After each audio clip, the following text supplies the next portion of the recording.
Welcome back to Tracking That, a channel where we try to track what liberals are saying but end up not being able to as usual. Justice delayed is justice denied, a magical quote from Hillary Clinton trying to sound inspiring and convincing her base that Trump is a threat to democracy, but failing miserably as usual. I'll make a similar quote: justice that is false justice. That's exactly what is happening to Donald Trump. All these indictments against him are way past the due date for them not to be a partisan witch hunt against a former sitting president. She's now on MSNBC making the claim that the media isn't doing enough to show how much of a dictator Donald Trump was, and that we now have a track record of Donald Trump to prove that. A record that proves he is trying to jail his political opponents, which for one, that is laughable. Is she not seen all these Trump indictments, or am I being a brickhead? And two, it's unequivocally false. Please name one instance, because I can't find a single one. Remember when there were constant chants of lock her up when he was going against Clinton, and Trump decided not to pursue anything against Clinton because it would further divide our country? Then she complained about Trump trying to get reporters fired because he didn't like them. Well, if you recall, Jim Acosta interrupted him every 2 seconds and was completely immature.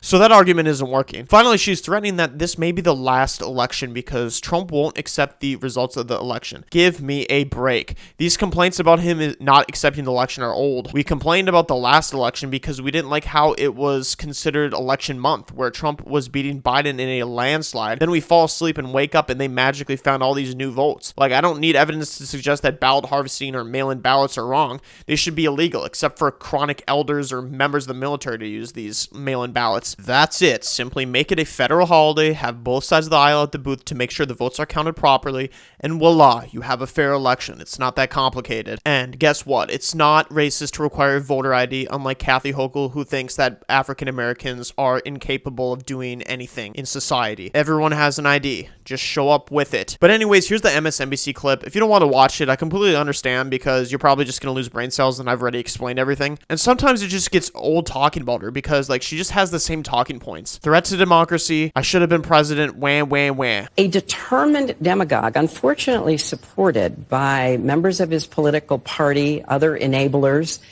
people who care more about a future tax cut than the sanctity of the Constitution, are falling in line behind him. They are trying to excuse some of the most outrageous things that you just recited.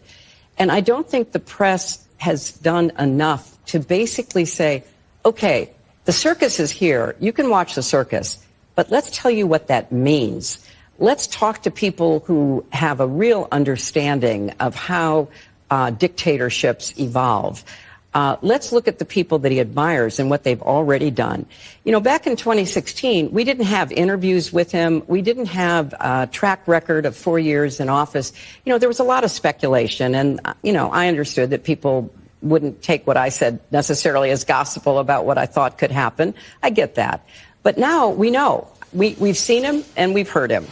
And so we need to do a better job of making it absolutely clear that someone who says these things, you know, maybe he wouldn't jail all of his political opponents. One is one too many. Maybe he wouldn't try to force out of business the, you know, members of the press who didn't agree with him. One is one too many. We go down the line.